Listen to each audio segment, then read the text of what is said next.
I'm Mitchell Levy, Global Credibility Expert. And I'm so excited that you're here, dear Credibility Expert. I've got two unique questions. One that was really given by an entrepreneur and another of someone inside of a corporation. And so now I'm curious, how am I going to tie the two together? So here's the one from the corporation. Sometimes an area is assigned to you where you do not have deep expertise. How do you build credibility in the short term before you develop enough expertise to meaningfully advise? All right, now that was given for somebody running an HR area, so curious about it for the employees. Now let me give you another one. And by the way, gentlemen, thank you both for your questions. Love them. This one is, I find myself often using the following phrase. I may not have a I may not have a master's degree in psychology, but I have a PhD in experience.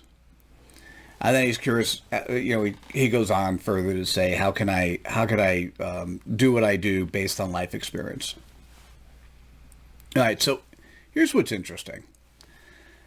If you're credible, you're vulnerable. There are 10 values associated with credibility, and vulnerability is one of them. And truthfully, if you're vulnerable, that means you state exactly who you are and where you are at the time you're doing it. We're going to come back to the Ph.D. because I have an episode, so let's point to that. I have an episode in do you need a Ph.D. or do you need a Ph.D. in the School of Hard Knocks? So let's point to that episode, and you should definitely watch that for more details on this. So let's say you get assigned an area, and you're not an expert yet, and then your customers are coming to you, and they're looking for advice. Well, there are choices here.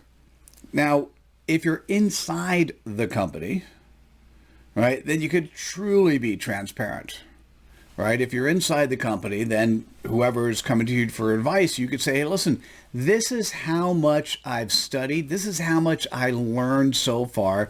I don't know if I know the answer, but why don't we work on that together?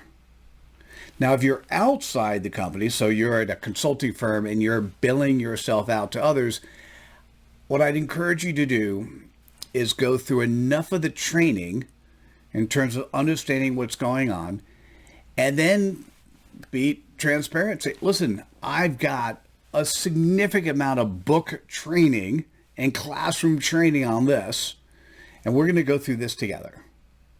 And clearly, if you don't know what's going on, it's hard to say more than that.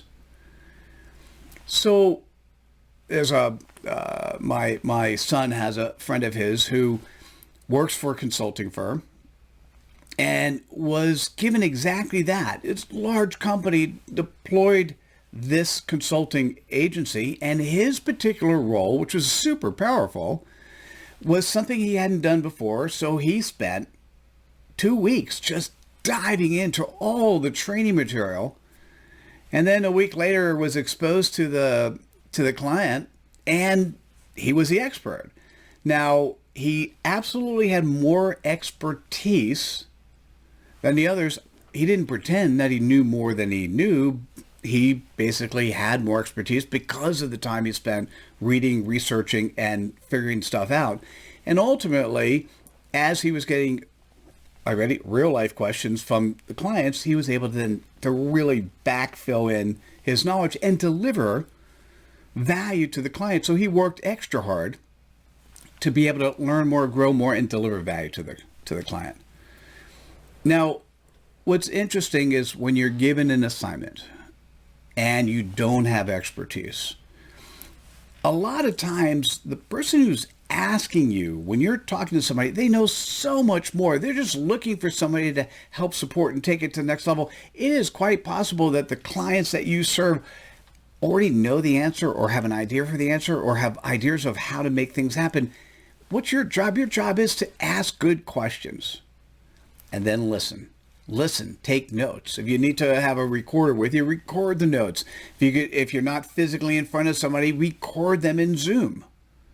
So many times we have amazing conversations and people are taking notes, but You're not taking notes as fast as the person speaking. And so having it recording will add so much value.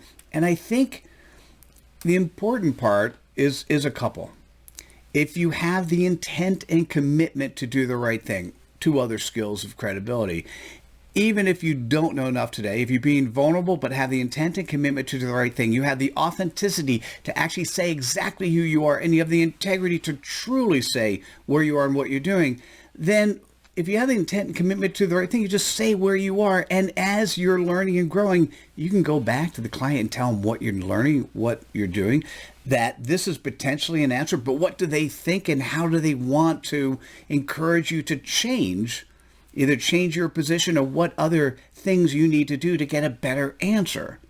So think about it in a way of co-creation. Think about it in such a way that you're co-creating an answer with your client, and you're doing it together, and you're not pretending to be anything more than you truly are.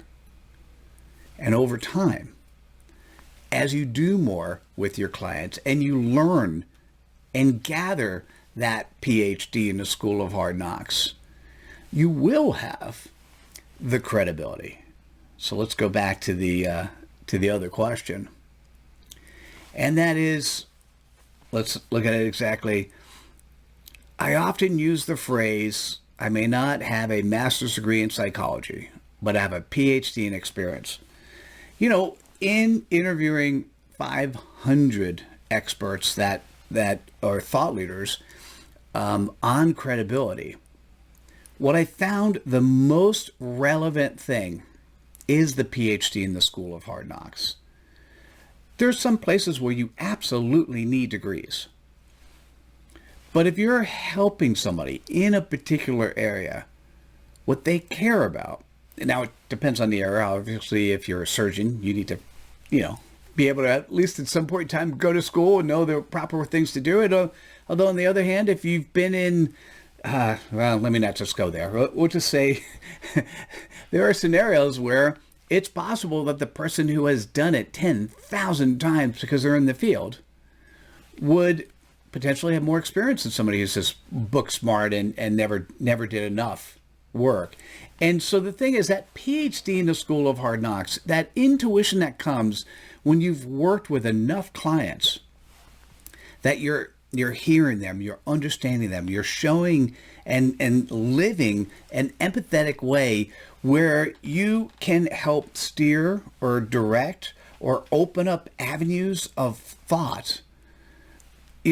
Regardless of what school you might be trained in or what methodology you might be trained in, the person on the other side of you is a fellow human.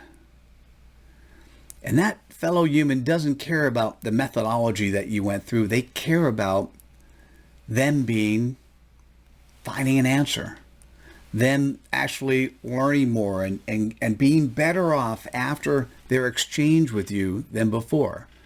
So whether or not you used a tried and true, taught in the school system or learned a certified way of learning outside, or whether or not it's intuitive because you've done it enough times and you've actually helped people get over the finish line, whatever that is for them, that Ph.D. in the School of Hard Knocks adds so much value to who you are and what you do. And here's what's interesting. Let's go back in both scenarios. If you're being transparent, if somebody comes to you and says, in the corporate space, you got a new assignment, what do you know about this? You go, not much. I just started learning, but I'm really interested in learning and growing. If they said, I don't care, I want somebody who knows a lot, okay. They weren't meant for you in the first place. Same sort of thing.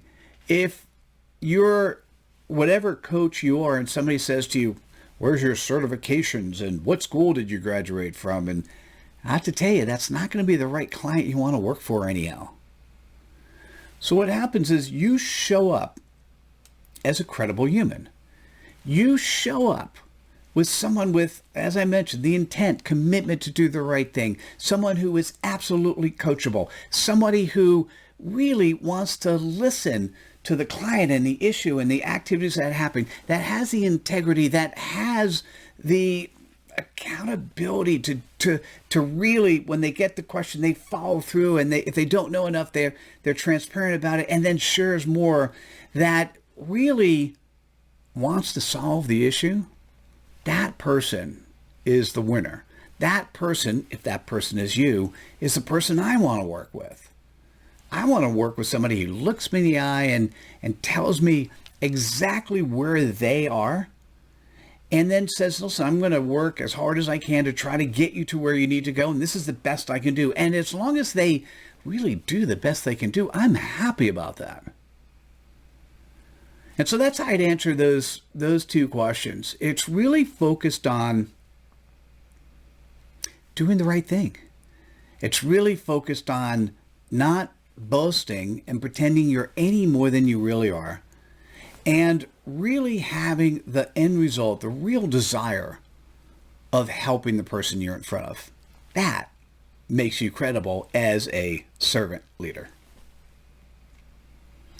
All right, to summarize, whether or not it's a new task you've just been assigned, or whether or not you're working for your own company and you're a particular type of coach and you don't have the Ph.D. or all the certifications that you need, what's most important is the Ph.D. in the School of Hard Knocks, or the understanding that you need to build that, the understanding that you need more expertise, and the ability to be transparent about sharing that and asking the client if you could go on the journey with them together.